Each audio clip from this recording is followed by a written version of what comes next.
जय हिंद दोस्तों, आप सभी का हमारे YouTube चैनल पे स्वागत है। दोस्तों, जैसा कि आप देख पा रहे हो, हमने एक सवाल लिख रखा है n/n-1 का होल स्क्वायर प्लस n/n+1 का होल स्क्वायर बराबर 10/9। तो हमें क्या करना है, n का मान ज्ञात करना, ठीक है। तो इस सवाल को बच्चों हल करने के लिए हम सबसे पहले क्या करेंगे, n/n-1 को कुछ मान लेंगे, फिर इसी तरह n/n+1 को भी कुछ मानेंगे, फिर उसको क्या करेंगे, हम पूर्ण वर्ग बनाने की कोशिश करेंगे, ठीक है। तो सबसे पहले मान लेते हैं n/n-1 को हम क्या मान लेते हैं बच्चों, हम मान सकते हैं n/n-1 को मान लेते हैं x, इसी तरह n/n+1 को मान लेते हैं y, ठीक है। तो इसको क्या करेंगे बच्चों, इसकी जगह यहाँ रख देना है आपको। तो ये देखो, n/n-1 की जगह x रखेंगे तो मतलब ये क्या हो जाएगा आपका x², ये प्लस है, इस तरह ये क्या हो जाएगा y², ठीक है। और दाएं साइड में 10/9 इतना हो जाएगा। इसके बाद क्या करेंगे बच्चों, हम इसको पूर्ण वर्ग बनाने की कोशिश करेंगे, ठीक है। जब पूर्ण वर्ग बनाने के लिए इसमें हम क्या कर सकते हैं बच्चों, 2xy जोड़ देंगे और 2xy घटा देंगे, ठीक है। तो चलो करते हैं, x² + y² प्लस का 2xy और माइनस का भी इतने जोड़ देंगे ताकि बराबर रहे, बराबर का आपका 10/9 है ना। अब देखो बच्चों, इतनों को देखो, x² y² और ये 2xy, तो ये x + y एक तरह से क्या बन गया, होल स्क्वायर बन गया, और ये आपका माइनस का 2xy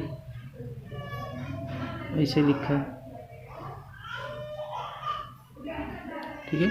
हमने यहाँ पे x और y क्यों माना बच्चों, अपनी सुविधा के लिए, क्योंकि ऐसे इनको लिखते थोड़ा बड़ा बड़ा हो जाता, इसलिए हमने क्या किया बच्चों, इनको x और y मान के छोटा कर लिया, ठीक है। अब क्या करेंगे बच्चों, x की जगह ये रख दो और y की जगह ये रख दो यहाँ पे। तो अब यहाँ रखते हैं, तो देखो बच्चों, जब यहाँ पे रखेंगे तो ये क्या हो जाएगा, n/n-1, फिर इसी तरह प्लस y आपका जो है n/n+1 पूरे का होल स्क्वायर, है ना। और देखो ये 2 आ जाएगा बच्चों। अब दोनों में क्या है, n, यहाँ देखो एक तो नहीं n आएगा, n/n-1 और दूसरा फिर से n/n+1 आपका बराबर में 10/9 ऐसे चलता रहेगा।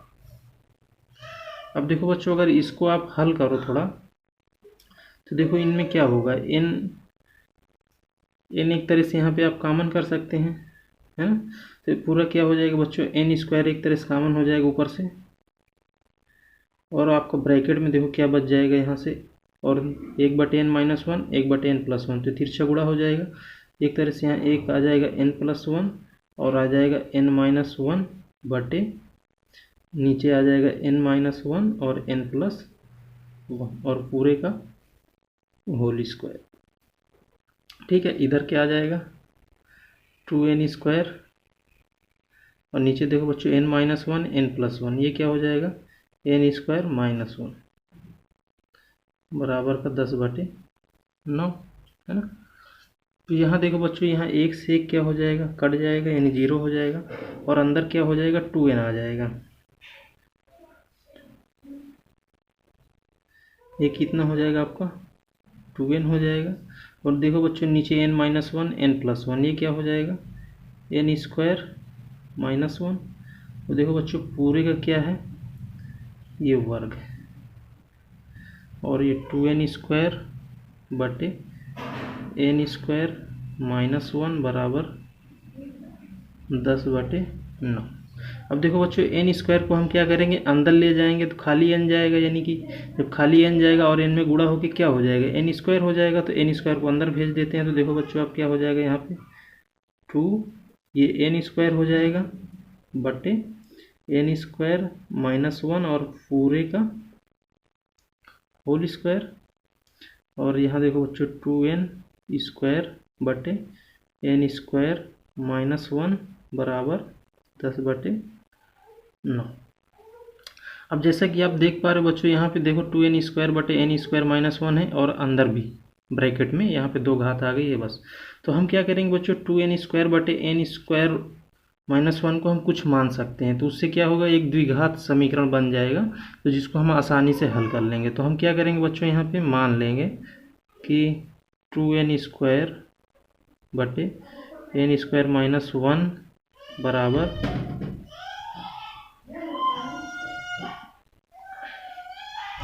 जेड मान लेते हैं। ठीक है, हमने क्या मान लिया बच्चों, जेड।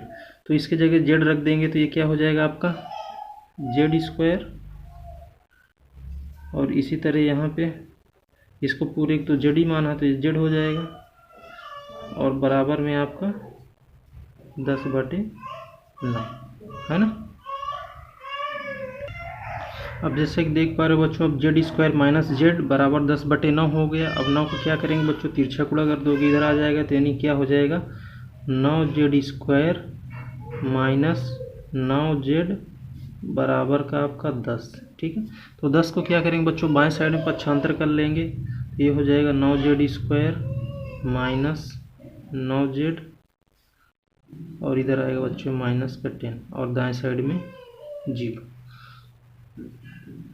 अब देखो बच्चों ये क्या है, द्विघात समीकरण बन गया। ठीक है, तो इसको हम क्या करेंगे बच्चों, गुणनखंड विधि से हल कर लेंगे। ठीक है ना, आप देखो 10 और 9 को गुणा करोगे तो कितना हो जाएगा 90, और हमें 90 का दो ऐसे गुणनखंड करने बच्चों कि उनको गुणा करने पे तो 90 मिलेगा ही मिलेगा, साथ में ही आपका बीच में क्या आना चाहिए -9, यानी जेड का गुणा। तो देखो क्या होगा, ये 9 जेड स्क्वायर तो आपको ऐसे लिख देना है।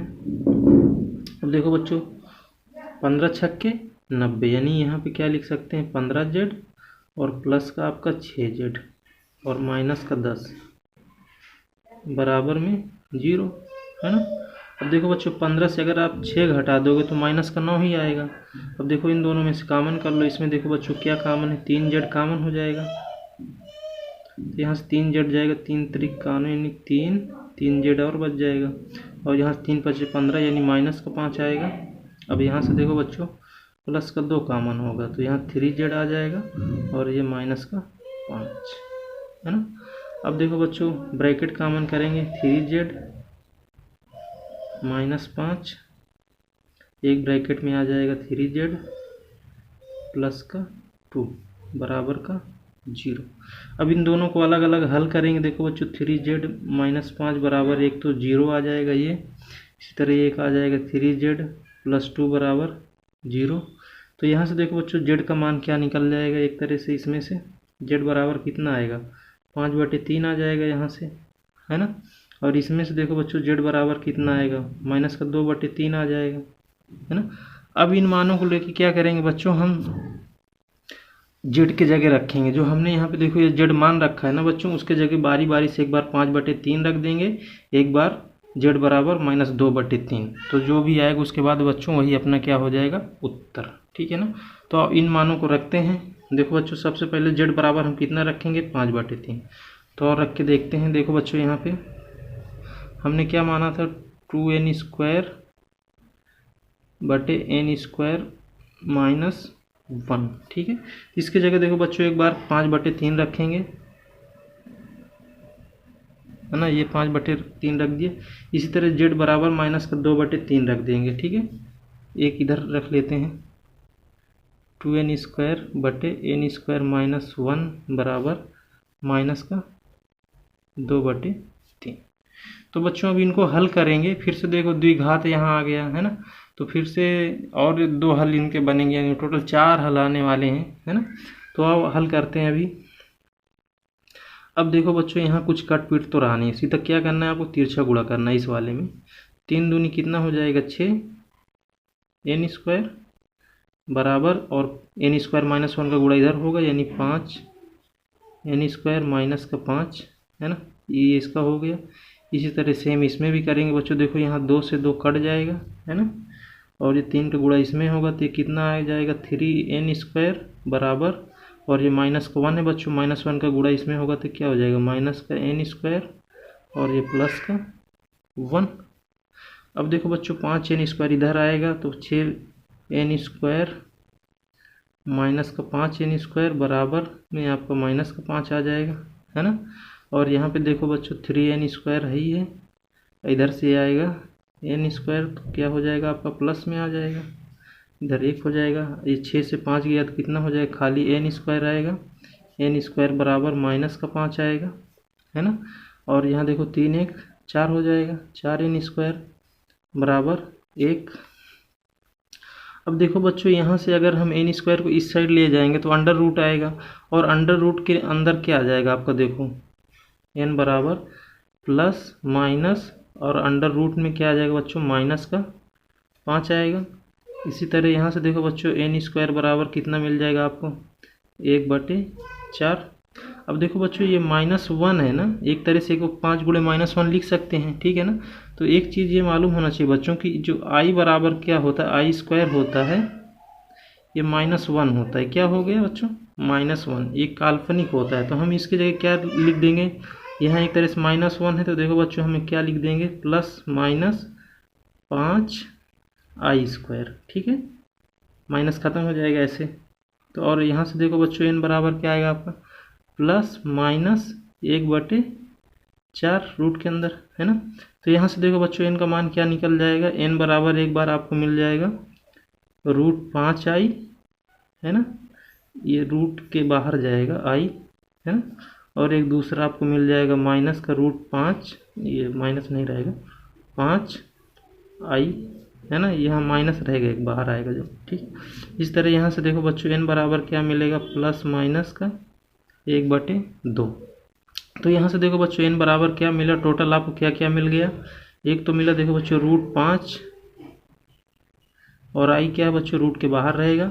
इसी तरह ये देखो बच्चों, एक मान मिलेगा -√5 आई, है ना, ये भी बाहर रहेगा। और क्या मिला यहाँ से देखो बच्चों, एक बार 1/2 खाली लिखेंगे, प्लस में नहीं लिखते हैं वैसे, और एक आ जाएगा आपका माइनस का 1/2। इस तरह से क्या हुआ बच्चों, हमें टोटल इनके 4 मान मिले, एक तो √5 आई, फिर -√5 आई, फिर 1/2 और -1/2। जो आई होता है ना बच्चों, एक काल्पनिक होता है, इसको हम क्या बोलते हैं, आयोटा, है ना। इस तरह से बच्चों हमने इस सवाल को हल किया है। उम्मीद करूंगा बच्चों ये सवाल आपको बहुत अच्छे से समझ में आया होगा। यदि अच्छे से समझ में आया है बच्चों, तो वीडियो को लाइक करें और चैनल को सब्सक्राइब भी करें, और अपने दोस्तों को भी शेयर करें, ताकि उनको भी इस तरह के सवाल हल करने में मदद मिले और अच्छे से इस तरह के सवालों को हल करना सीख जाएँ। जय हिंद।